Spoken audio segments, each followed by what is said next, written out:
Pois é, como eu estava falando antes, Deus me deu uma palavra há muito tempo atrás, Oséias 6,6, que ele fala que ele não quer o sacrifício, ele quer a misericórdia e o conhecimento de Deus. Ele quer que nós o conheçamos. Olha, vamos ser bem franco, bem sincero.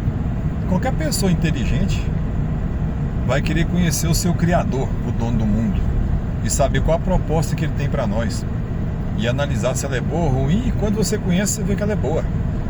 Ele se fez homem e deu a vida em resgate das nossas para nos dar a vida eterna num lugar maravilhoso. Agora, quem rejeita? Porque não conheceu. Então vamos conhecer. Mas como é que eu vou conhecer? Olha, Deus deixou pastores, padres, mas principalmente Ele deixou a Bíblia. A Bíblia é a palavra de Deus, mas foi escrita por homens, inspirados pelo Espírito Santo. A Bíblia teve 40 escritores, mas um único autor intelectual, que é o Espírito Santo. Você pode confirmar se você ler ela toda. Você vai confirmar isso. Por quê? Como assim confirmar? Porque tudo que Isaías falou se cumpriu, porque tudo que os profetas falaram se cumpriu, e o que está escrito ainda vai se cumprir. E outra, vários autores, escritores, né? Porque o autor é um só, que é o Espírito Santo, escreveram a mesma coisa, contando de forma diferente. Por exemplo, você pega Ezequiel e compara com Apocalipse. Ezequiel escreveu sobre o fim do mundo, Apocalipse também sobre revelação, fim do mundo.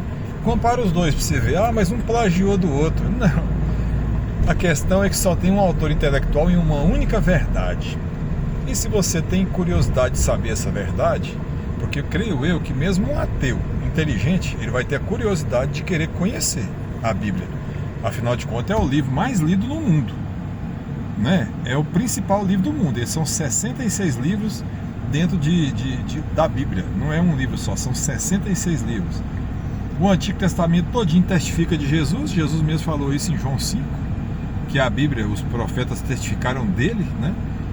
Ele veio, o Cristo de Deus, o plano de Deus para a salvação do homem através da fé no Cristo, que justifica o ímpio, e também dá o Espírito Santo, que nos transforma na própria imagem dele, nos libertando da escravidão do pecado, porque como ele explica muito bem em João 8,34, todo aquele que comete pecado é escravo do pecado. O escravo não fica para sempre na casa do pai, o filho fica.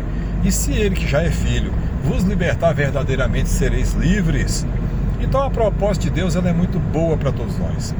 É proposta de perdão, é proposta de ajuda, de libertação de coisas ruins. Porque pensa comigo, beber pinga é bom demais, Deus proíbe. Pinga é ruim demais. Eu já bebi muito, fui liberto. Pinga não tem gosto bom não. Coisa que tem gosto bom é doce, que também faz mal também. Tem que ser liberto também de doce, viu? Pinga, cigarro, prostituição tem aparência de coisa boa. Matar a pessoa é bom? Tem gente que gosta. Aí que tá, você não gosta. Você está dominado pelo Satanás, que gosta. Ele sim só veio matar, roubar e destruir, como Jesus falou em João 10. João 10:10, né? Mas nós não. Nós fomos feitos à imagem de Deus. Nós fomos feitos para amar.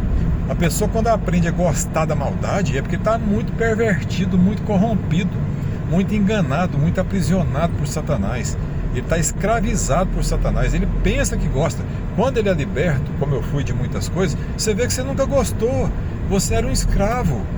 E olha, não vou aprofundar muito não, para não ficar muito grande o vídeo, mas eram demônios que moravam em mim. São demônios que moram, que fazem morada nas pessoas que gostam da maldade que eles gostam. Não é você. Você está sendo uma mula, um cavalo, um transporte. Jesus falou sobre isso. Ele falou, olha, porque eles expulsavam muito demônios, o Espírito Santo não tinha sido dado ainda naquele tempo, hoje foi dado, né?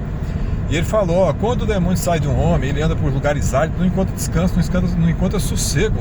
E ele volta, e ele encontra sua casa varrida e adornada, enfeitada, né? Mas limpa de quem? Do Espírito Santo. Aí ele volta com outros 7 demônios, e agora são 8 demônios. A situação desse homem, as obras desse homem é muito pior. Então Jesus explicou muito bem o que são os demônios. Ele expulsava os demônios, ele libertava as pessoas. E se a gente tiver um pouquinho de inteligência, a gente vai procurar ler a Bíblia. Agora, para quem lê a Bíblia, quem quiser ler a Bíblia, eu vou dar uma ideia de quem já lê há muito tempo. Quem estuda há muito tempo, nunca comece pelo começo. Não comece por Gênesis, que é o primeiro livro da Bíblia. Não. Comece pelo Novo Testamento. Os evangelhos, Mateus, Marcos, Lucas e João, que conta a história de Jesus, porque o principal é Jesus. Naquele tempo não tinha Jesus, hoje tem. Nós temos que conhecer a história, a biografia, a vida como é que Jesus veio, por que ele veio, o que ele fez, ele ressuscitou. Bom, você tem que conhecer Jesus. O Antigo Testamento, você vai conhecer as profecias que falavam de Jesus, entendeu? Então começa por Mateus, Marcos, Lucas e João, vai até o final do Novo Testamento, depois você volta lá no Antigo para ler coisas maravilhosas que tem no Antigo Testamento. Tem histórias maravilhosas, exemplos maravilhosos, né? E a Bíblia é tão real, quero finalizar aqui agora, que ela nunca escondeu os podres das pessoas. Você pode ver que o rei Davi, que era um homem conforme o coração de Deus, Deus colocou na Bíblia tudo que é errado que ele fez. Ele foi um sanguinário, matou muita gente, sempre, claro. Ele arrependia de tudo que ele fazia de errado. Quando ele traiu Batseba, a mulher casada, colocou o marido dela para morrer na frente de guerra, ele foi castigado, ele se arrependeu. Então, pecar é do homem, né? Arrepender vem de Deus, é um dom de Deus a gente arrepender do pecado e ser transformado numa nova criatura conforme a imagem de Jesus. Então, em resumo, leia a Bíblia. A Bíblia é a palavra de Deus, sim.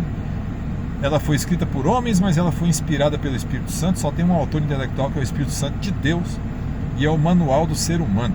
Como é que você lê tanto o manual do seu celular, do seu carro, da sua televisão e não lê o seu manual? É o manual do ser humano. A Bíblia é o manual do ser humano. Você tem que ler, você tem que conhecer. Nem que for para discordar, mas eu duvido quem lê a Bíblia toda se discorda dela. Quem fala mal dela é porque nunca leu.